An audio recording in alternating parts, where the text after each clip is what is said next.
Hello, in this short video, I will discuss the history of blended learning, current status, and future prospects of blended learning, including the evolution of flipped classroom.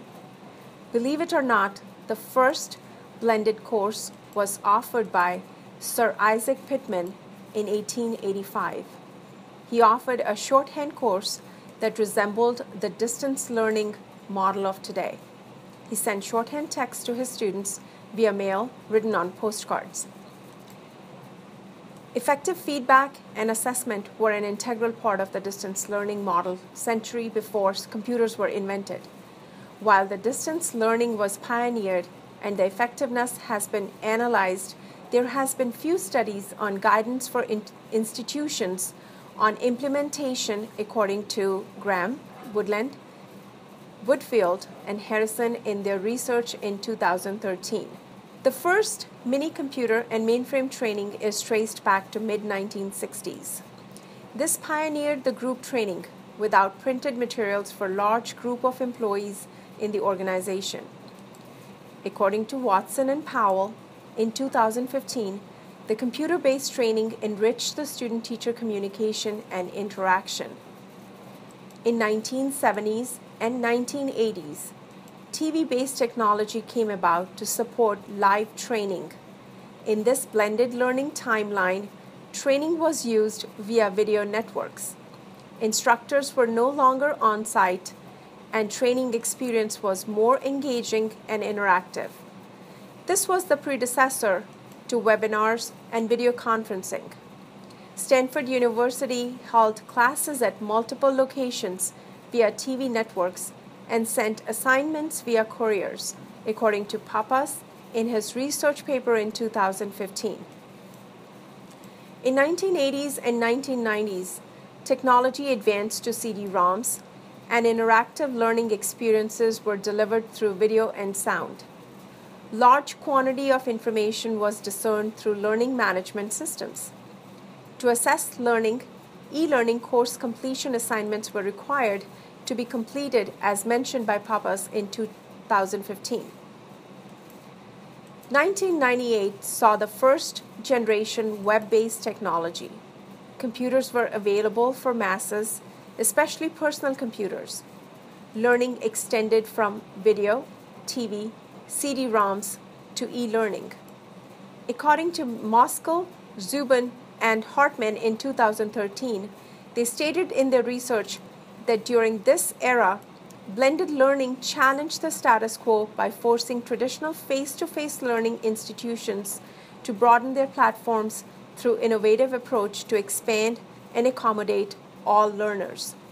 From 2000 until today, webinars, video conferencing, and interactive e-learning have unionized the face-to-face instruction and technology-based learning. Tech-savvy teachers and technology coordinators came up with a vision to extend e-learning and collaboration beyond the four walls and the time confines of the school.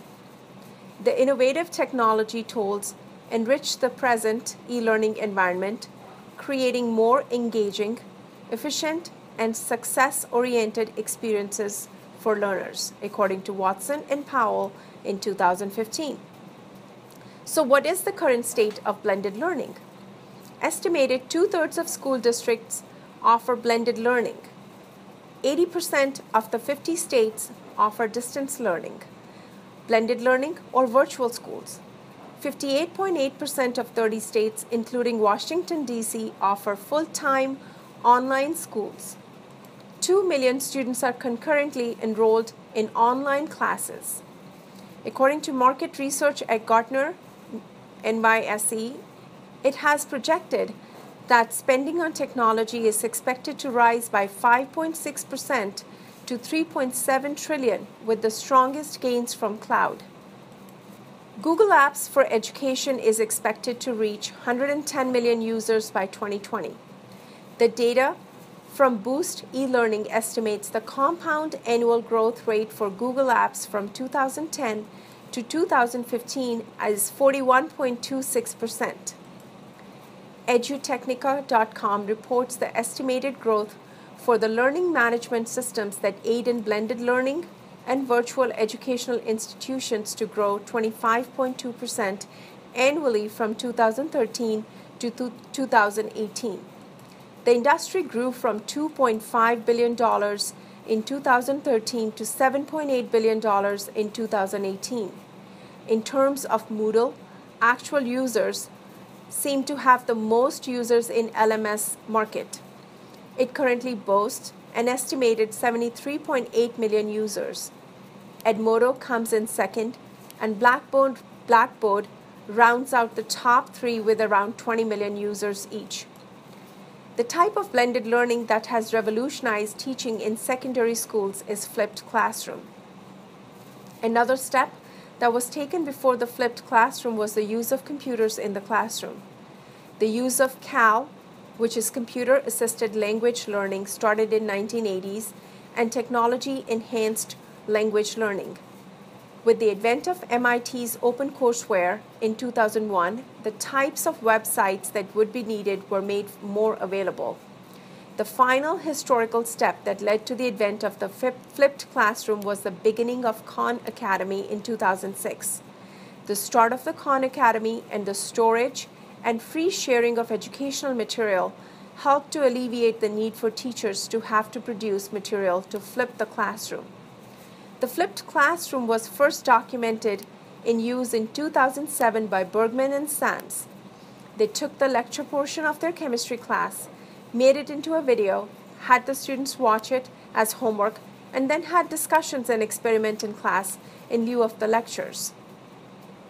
The NMC Horizon Report for Higher Education reported that the flipped classroom then spread to middle and high schools and then got picked up by universities like Columbia, Villanova, and Harvey Mudd. BART in 2013 surveyed teachers and found that 27% were using some form of the flipped classroom. The flipped classroom model is mostly used in STEM areas. In my coursework, I have started using the flipped classroom, and I have incorporated lectures. You can visit the website and my YouTube channel to view some examples of flipped classroom. Thank you.